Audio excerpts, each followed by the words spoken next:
Ini adalah Vivo X200 Pro, flagship terbaik dari Vivo untuk awal tahun 2025. Saat ini baru smartphone ini yang punya kamera tele 200 megapiksel, bukan kamera utama, kamera telenya, dan bisa ngerekam video 4K 120 fps. SoC-nya pakai Dimensity 9400 yang punya performa monster dan irit daya. Punya fitur-fitur AI, baterai besar 6000 mAh, dan masih banyak lagi kelebihan yang sangat menarik terutama di sisi kameranya. Nah, sejak peluncurannya di China bulan Oktober kemarin tahun 2024, banyak dari kalian yang penasaran banget sama smartphone satu ini. Sekarang akhirnya dia hadir resmi di Indonesia. Nah, apakah ini memang smartphone sekeren yang kalian harapkan? Nah, simak dulu review kami kali ini ya. Ya, Vivo X200 Pro ini adalah penerus dari Vivo X100 Pro yang rilis di bulan Juni 2024 ya. Belum sampai setahun Vivo udah menghadirkan generasi terbarunya ke Indonesia. Di awal tahun ini Vivo tidak hanya merilis X200 Pro, tapi ada juga Vivo X200 yang versi non-Pro-nya juga. Nah, tentunya ada beberapa perbedaan ya, seperti bodinya Vivo X200 yang biasa itu sedikit lebih kecil dan sedikit lebih ringan. Fingerprint scanner di X200 yang biasa itu pakai teknologi optical. Kalau yang di Pro itu pakai ultrasonic. Kemudian X200 itu telefotonya resolusinya 50 megapiksel, sementara kalau yang Pro itu 200 megapiksel. Faktor pengali di zoomnya juga beda dikit. Yang non Pro itu 3 kali optical zoom. Kalau yang Pro itu 3,7 kali optical zoom. Lalu yang versi Pro itu bisa merekam video 8K 30 fps. Yang non Pro itu mentok di 4K 60 fps.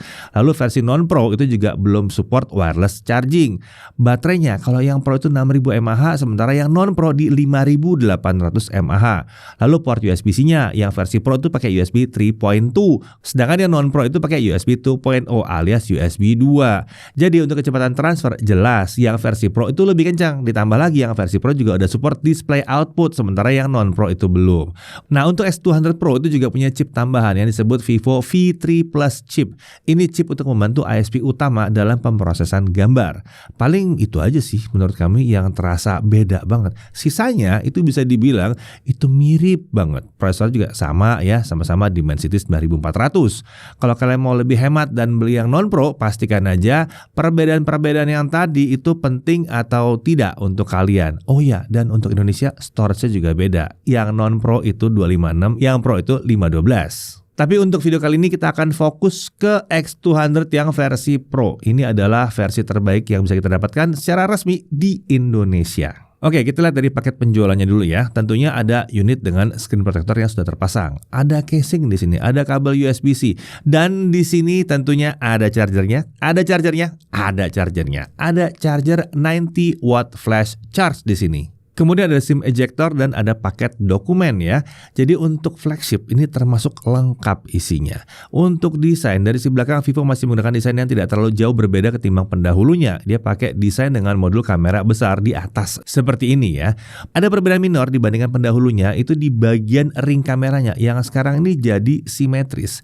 Kalau untuk perbedaan yang signifikan kita bisa lihat di sisi frame-nya yang kali ini tuh lebih flat, membuatnya lebih nyaman untuk digenggam. Untuk back cover dan layar itu masih ada lengkungan sedikit di sisi kiri, kanan, atas, dan bawah. Jadi feel saat digenggam itu nggak terlalu kaku gitu ya. Dari segi material, back covernya dari kaca dan frame-nya dari metal. Untuk warna, X200 Pro yang masuk resmi itu adalah yang titanium grey dan carbon black. Agak disayangkan nih warna biru yang ikoniknya itu nggak hadir resmi di Indonesia ya. Untuk dimensi, 162,36 x 75,95 x 8,49 mm dengan bobot di 228 gram. Jadi ini memang tergolong smartphone yang lumayan besar dan lumayan berat juga ya. Nah, bodinya sendiri udah punya sertifikasi IP rating di IP68 plus IP69. Jadi tahan debu, tahan kecelup dalam air ya. Dengan tambahan IP69, ini adalah sertifikasi tahan air untuk tekanan tinggi. Jadi disemprot air yang suhunya tinggi pun nggak ada masalah. Jadi kalau soal urusan tahan air lengkap yang satu ini ya. Nah, kita sekarang lihat desainnya. Di sisi kanan ada tombol power, tombol volume up and down. Lalu di atas ada mikrofon. Di kiri itu kosong. Di bawah ada SIM tray dual SIM tanpa slot micro SD. Nah, selain kartu SIM fisik ya, smartphone ini juga support eSIM untuk SIM keduanya. Lanjut di sebelahnya itu ada port USB-C. Nah, ini yang varian Pro ya. Jadi USB-nya pakai USB 3, jadi kemampuan transfer datanya ini kencang. Lalu di sebelah port USB-C itu ada speaker. Speaker ini speaker stereo yang berpasangan dengan speaker yang tadi ada di bagian earpiece. Kualitas speaker sendiri menurut kami itu luar biasa ya, suaranya menggelegar dan sangat jernih. Kita coba dengerin musik yang suara instrumental yang rame pun suara vokal serta alat musiknya itu bisa terdengar, separasinya jelas di sini. Intinya untuk pengalaman audionya speaker ini sangat memuaskan untuk kelas harganya yang ya kelas harga di kelas flagship tentunya. Oke, beralih ke sisi depan, ini adalah layar dengan ukuran 6,78 inci dan ini adalah layar AMOLED LTPO. Resolusinya 1260 x 2800 pixel atau FHD+.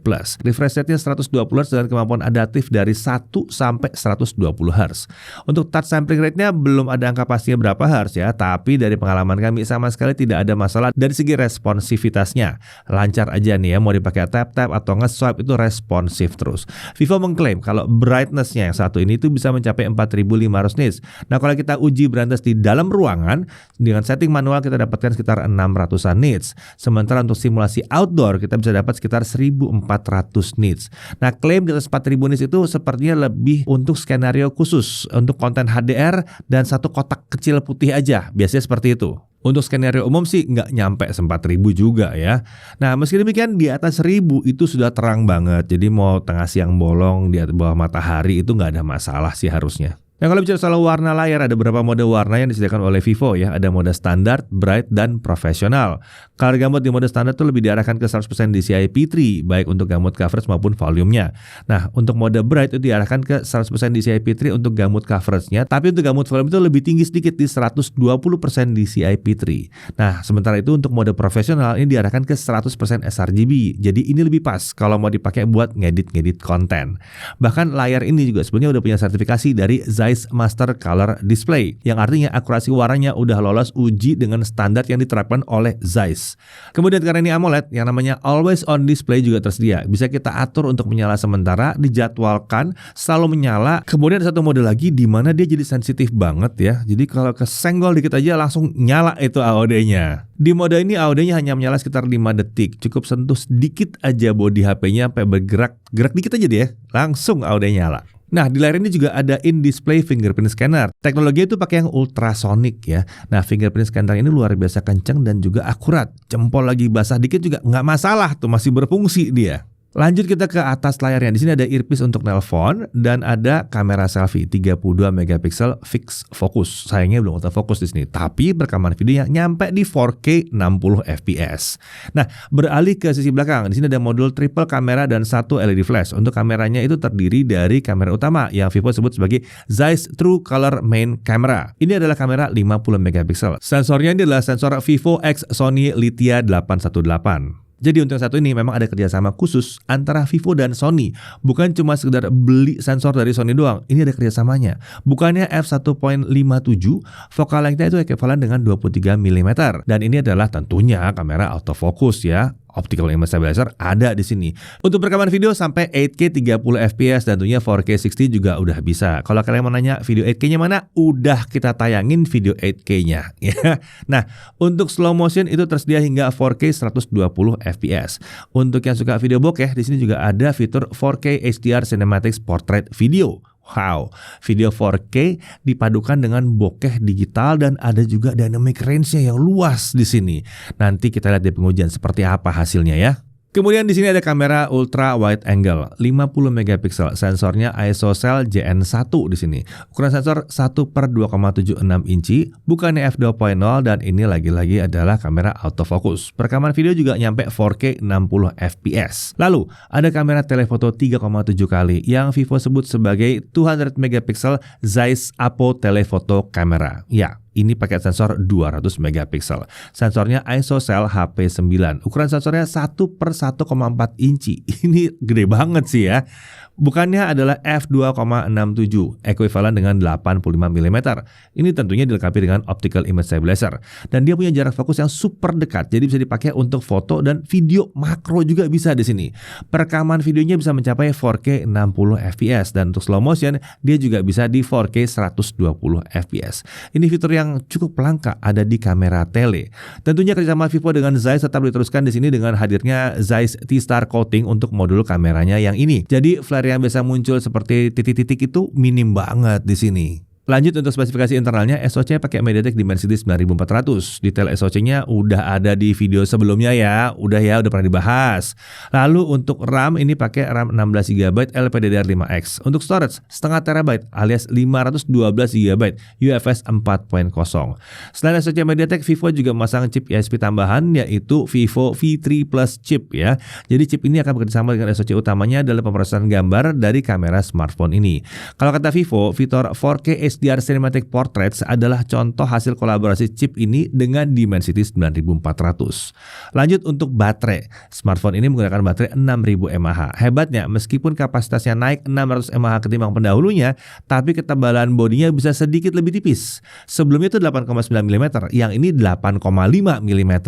Nah, Vivo mengatakan ini berkat third gen silicon anode yang bisa secara signifikan meningkatkan density atau kepadatan dari energi baterainya. Nah, kemudian untuk wire charging dia sampai ke 90 watt flash charge. Nah, tapi kalau mau dipakai charger yang pakai protokol PD ya, nah kami tes di smartphone ini support sampai 45 watt, lumayan kencang juga ya.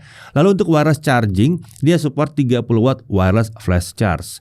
Tapi untuk mendapatkan kecepatan charging maksimum ini hanya bisa pakai wireless charger dari Vivo ya.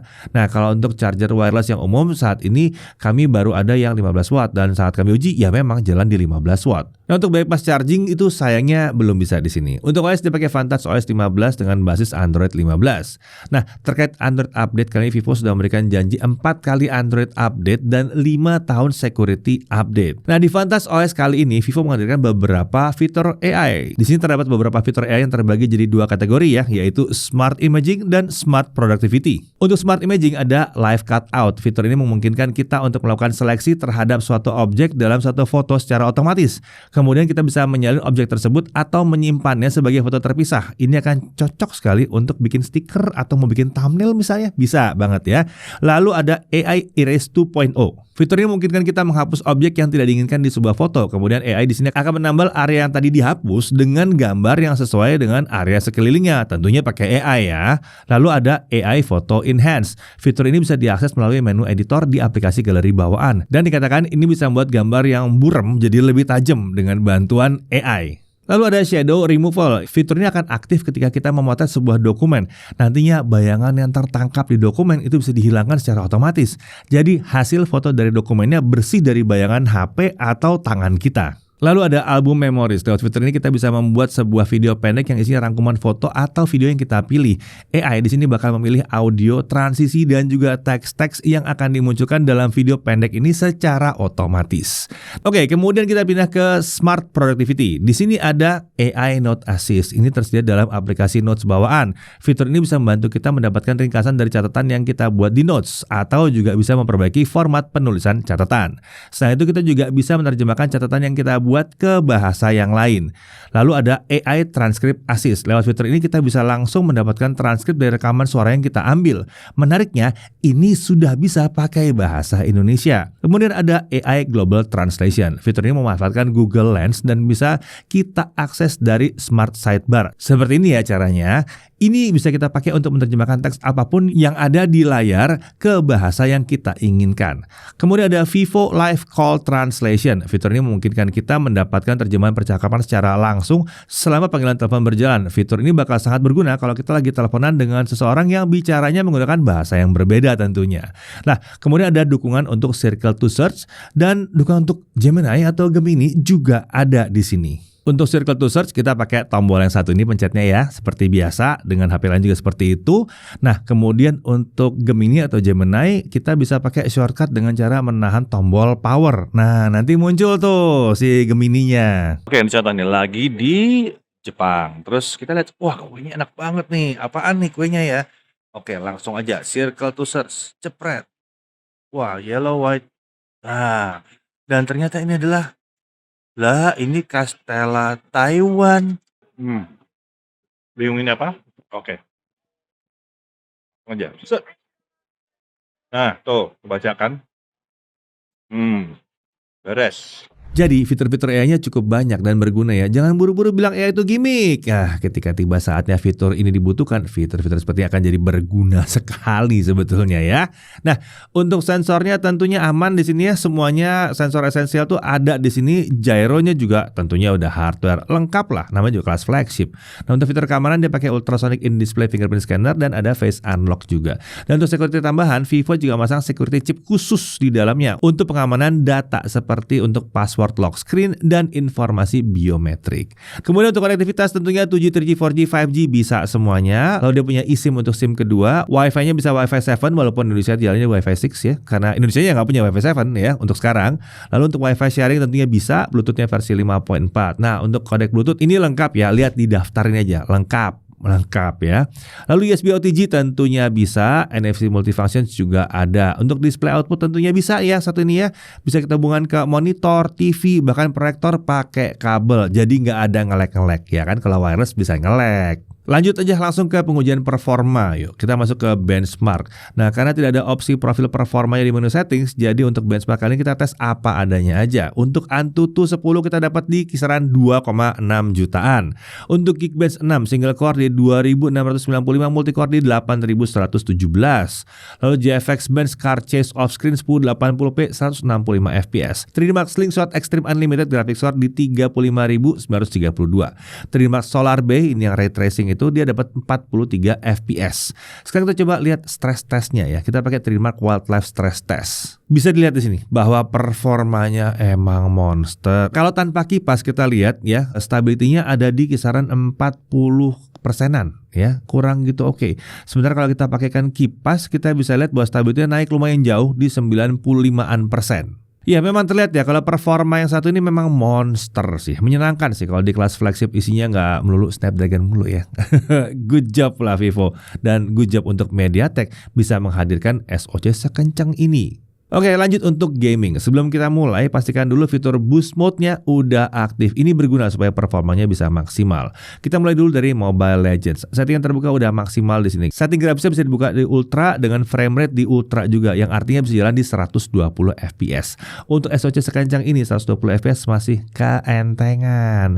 Dimainin 3 match berturut-turut juga nggak pernah turun di bawah 100 fps. Lanjut Real Racing 3. Game ini bisa jalan di 120 fps juga, dan kalau di sini aman ya, 120 fps lancar tanpa masalah sama sekali. Lanjut untuk Subway Surfer, ini sama seperti Real Racing. Subway Surfer ini kita biasa pakai untuk cek apakah bisa jalan 120 fps atau tidak, dan ternyata di sini juga aman, nggak ada masalah, bisa jalan di 120 fps. Sedikit catatan aja nih, kalau gamenya nggak jalan di atas 60 Hz alias nggak bisa dapat lebih dari 60 fps, coba setting refresh rate layarnya aja. Biasanya itu karena settingnya adaptif. Nah kalau seperti Subway Surfer ini, memang setting refresh rate-nya harus kita setel dulu, naikkan ke 120 Hz dulu, baru dia mau jalan di 120 Hz atau 120 fps dapatnya. Lanjut ke PUBG Mobile. Vivo X200 Pro ini jadi salah satu smartphone yang kebagian setting maksimum di PUBG. Kita bisa setel di smooth 120 fps dan game pun berjalan dengan sangat lancar. Udah kita mainin 1 jam juga masih lancar-lancar aja. Gyro juga aman, gak ada masalah, mulus dan lancar banget. Lanjut ke Genshin Impact. Kita coba dengan setting highest 60 dan traveling selama setengah jam. Hasilnya ya rata 60 fps. Nggak perlu pakai kipas pendingin aja, rankingnya udah S+. Sejak Vivo X100 series kemarin aja, Genshin udah tidak menantang lagi di sini. Suhunya gimana? Nah di sini anget-anget tipis aja. Layar terpanas di 40 derajat Celcius, bodi belakang terpanas di 41 derajat Celcius. Segini mah nggak panas ya, cuma anget-anget tipis aja. Lagian inget ya, 60 fps terus kan dia. Nah penyebaran suhu juga tergolong baik di sini, kecuali di bagian modul kamera yang tebel ini aja ya. Wajar sih sebetulnya. Oke, sekarang kita coba Wuthering Wave. Di update terbarunya, Wuthering Wave ini gamenya jadi jauh lebih optimal. Saat kami mainkan dengan setting ratakan dan frame rate tetap bisa stabil di kisaran 58-60 fps dan lancar. Mau dipakai traveling atau battle yang hardcore juga lancar banget. Jadi kalau kalian mencari smartphone dengan performa terbaik untuk Wuthering Wave, Vivo X200 Pro ini bisa banget jadi pilihan. Oke, sekarang kita lanjut ke pengujian kamera. Oke, di tangan saya kali ini sudah ada Vivo X200 Pro. Jadi langsung aja kita lihat kemampuan kameranya seperti apa. Nah, yang pertama saya mau cek seperti biasa kemampuan mikrofonnya. Suara yang kalian dengar sekarang ini adalah suara langsung dari mikrofon smartphone-nya. Saya nggak pakai mikrofon eksternal di sini. Jadi untuk kebutuhan video sehari-hari atau vlogging, kurang lebih suaranya seperti ini. Gimana menurut kalian? Sebetulnya dari segi kualitas suaranya itu nggak terlalu masalah. Cuman saat saya transfer ke komputer, abis itu saya dengerin dengan speaker yang lain, saya merasa input level itu agak sedikit kurang ya.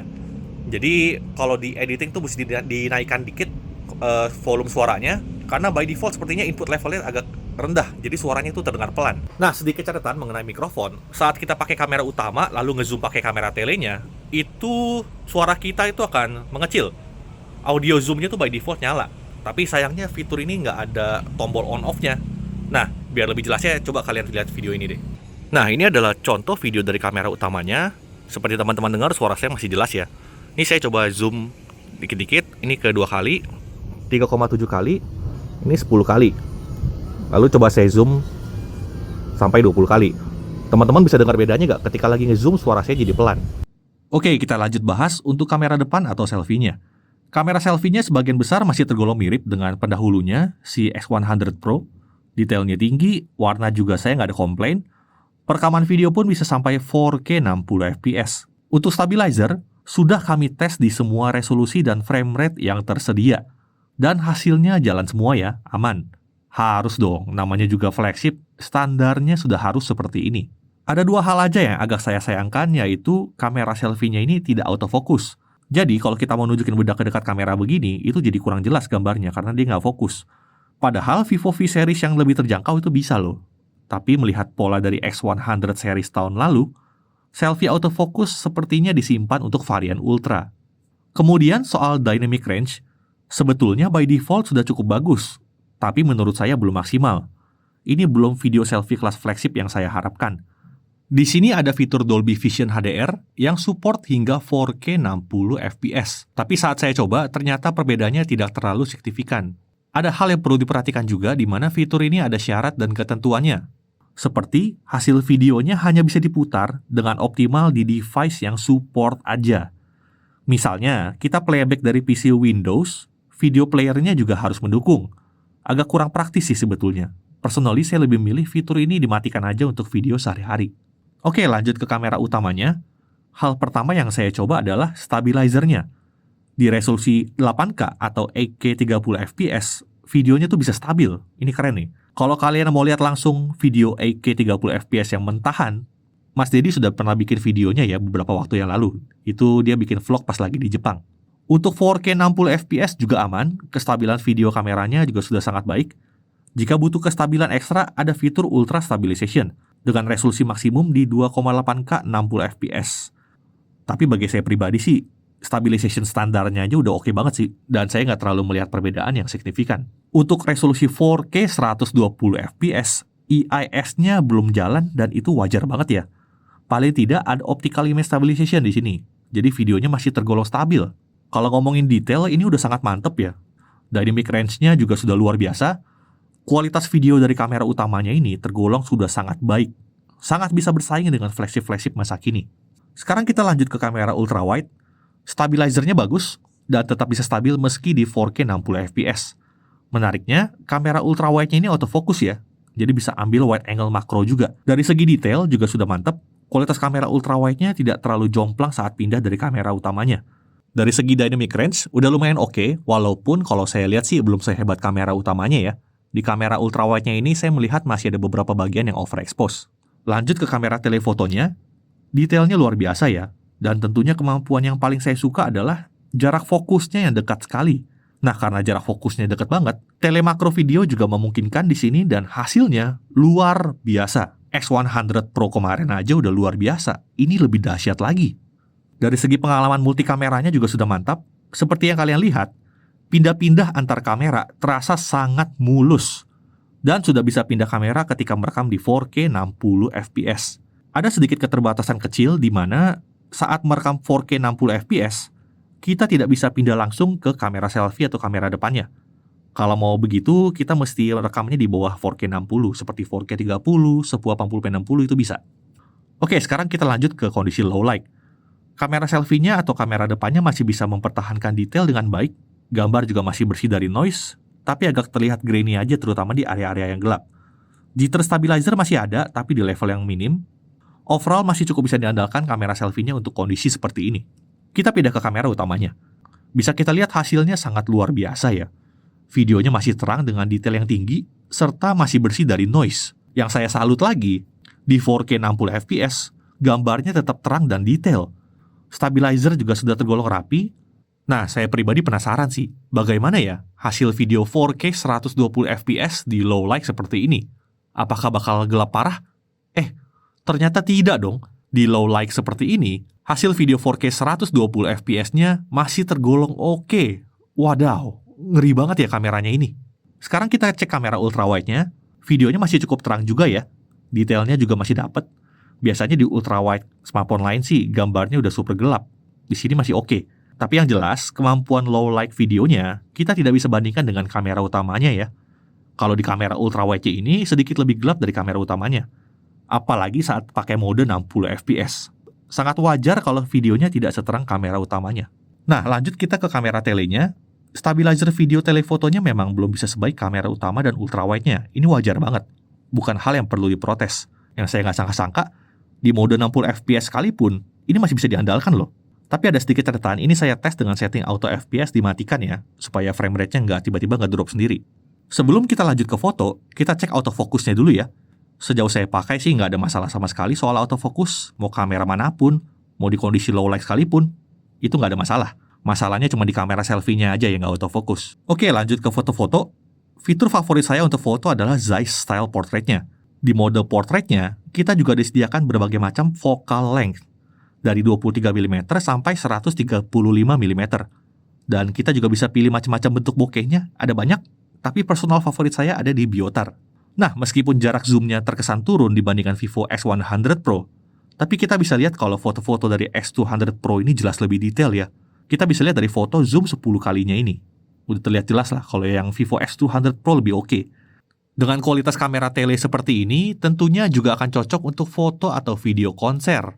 Kebetulan Mas Dedi ada sempat nonton pertunjukan saat lagi di Jepang dan hasilnya kurang lebih kayak begini. Overall untuk fotografi sepertinya saya nggak perlu terlalu banyak komentar ya.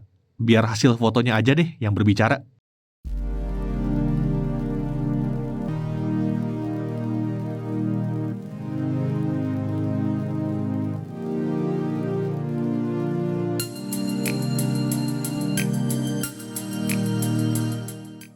Saya benar-benar nggak habis pikir sih. Kemampuan kamera smartphone sudah selevel ini. Oke, tadi itu basic testnya. Sekarang kita bahas fitur-fitur ekstranya. Yang pertama ada 4K HDR Cinematic Portrait Video. Panjang namanya ya.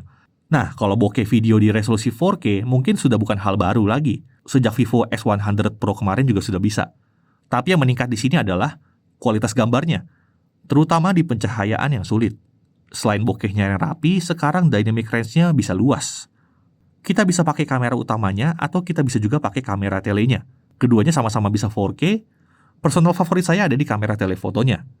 Nah, bokehnya pun natural ya. Sistemnya bisa mengenal kedalaman gambar. Jadi ketika di situasi seperti ini, jika orang depan yang fokus, belakangnya akan blur. Kalau orang yang belakang fokus, depannya yang blur.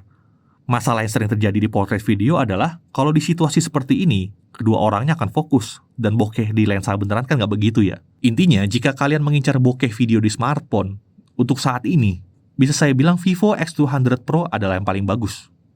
Nah, fitur ekstra berikutnya ada di slow motion. Akhirnya, 4K 120 fps hadir juga di smartphone Vivo. Sebagai orang yang suka menggunakan slow motion, upgrade yang ditawarkan terasa sangat signifikan. Tidak hanya untuk kamera utama, tapi telefotonya juga bisa. Ini penting sekali, terutama untuk skenario seperti videografi olahraga. Penonton kan biasanya duduk di kursi penonton, tidak dekat dengan pemain di lapangan. Kalau mau dapetin video kayak begini, ya wajib telefoto. Jangan lupa karena jarak fokusnya yang super dekat, kita juga bisa slow motion dengan kamera tele makronya. Untuk observasi fenomena alam, yang objek-objeknya kecil seperti ini, asik banget pakai slow motion di sini. Apakah ini adalah smartphone dengan slow motion terbaik saat ini? Bagi saya sih iya ya. Smartphone mana lagi bisa seperti ini, yang resmi Indonesia? Oke, fitur berikutnya adalah Pro Mode. Fitur Pro juga ada di sini tentunya. Kita bisa pakai untuk foto dan video. Untuk detail fitur Pro Mode, kalian bisa cek aja di menu kamera berikut ini. Kayaknya kalau mau dibahas semua, fitur Pro-nya doang bisa panjang banget dah. Tapi mungkin saya bahas satu fitur aja deh, yaitu fitur Lock. Fitur ini mungkin akan berguna untuk videografer profesional ya. Di mode ini, warna video akan jadi lebih flat, tapi bisa menangkap informasi lebih banyak. Jadi untuk kebutuhan editing atau color grading itu akan lebih fleksibel. Asiknya, fitur lock ini bisa kita gunakan juga untuk mode 60 fps. Dan bisa juga untuk kamera ultrawide dan telefotonya juga. Oke, dari tadi kan kita bahas yang keren-kerennya terus ya. Kalau ditanya apa aja sih yang kurang? Oke, mari kita bahas. Yang pertama itu soal flare.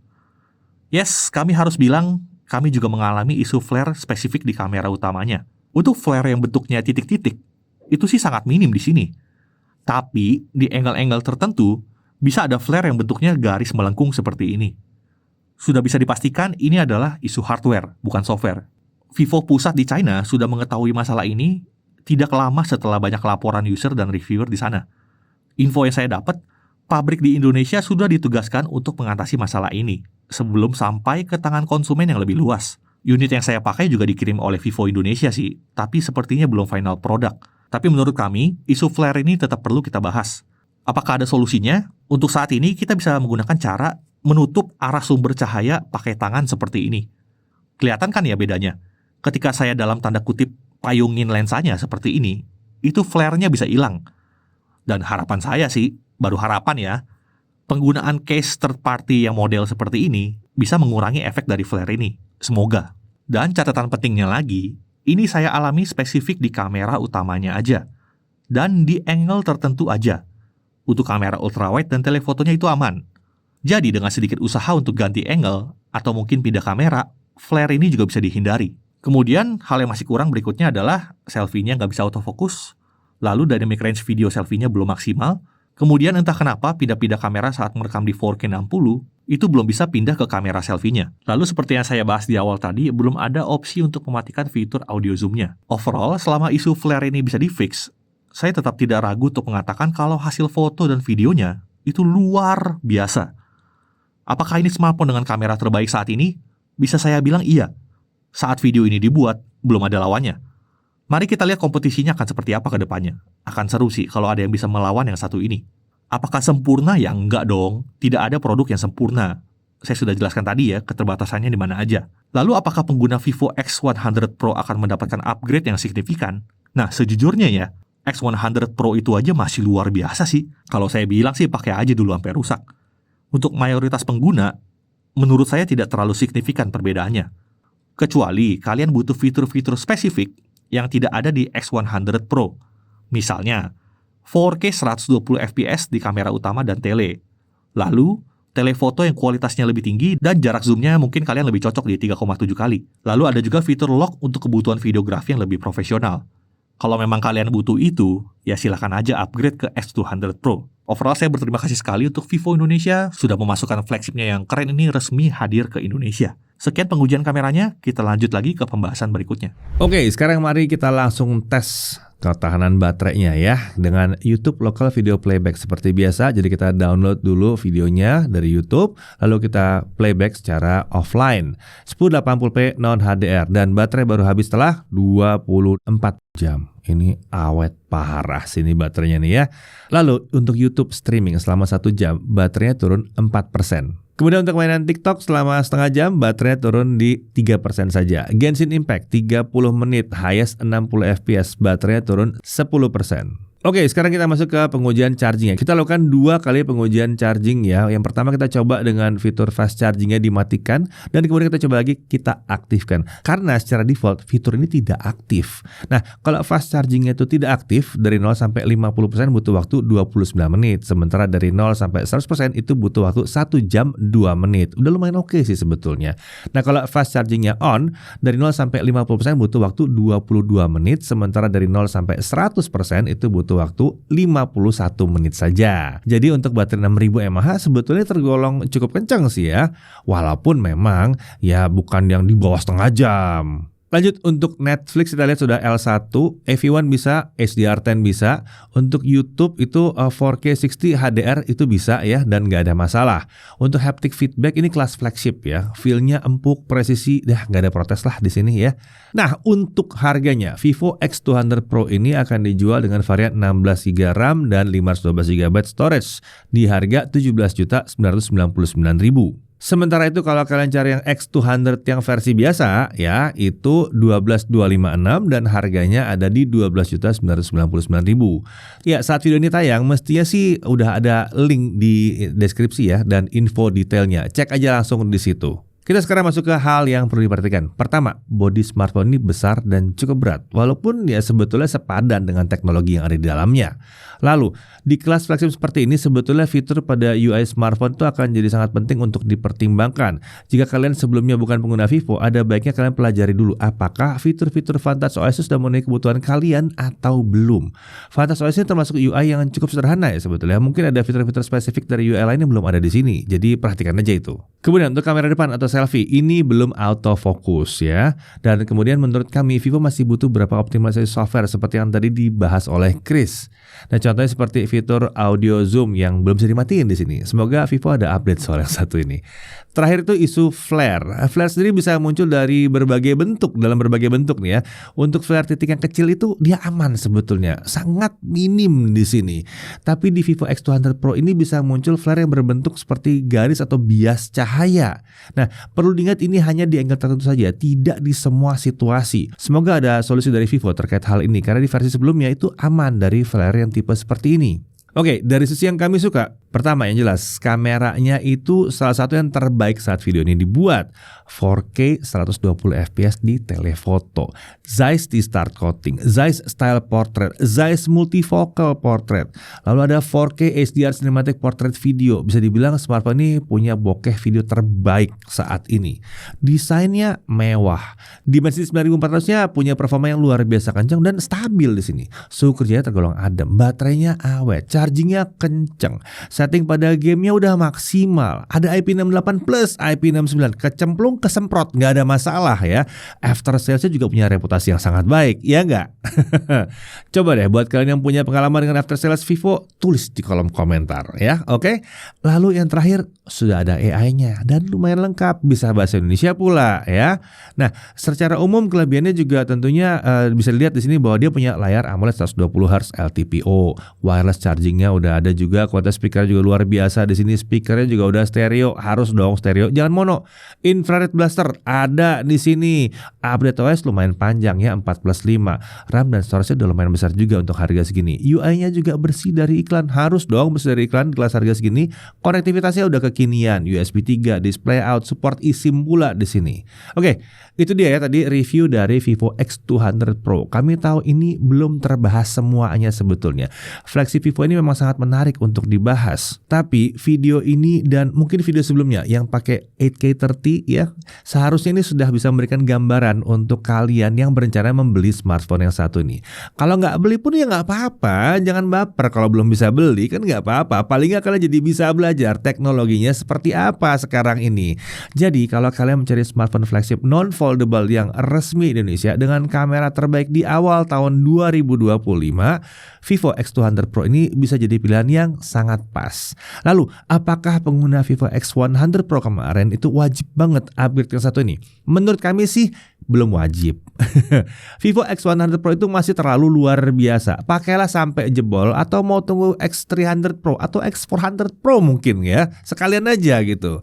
Kecuali kalau memang kalian ada mengincar fitur-fitur spesifik yang tidak ada di X100 Pro dan adanya di sini. Kalau memang seperti itu ya silakan aja, silakan kalau mau upgrade.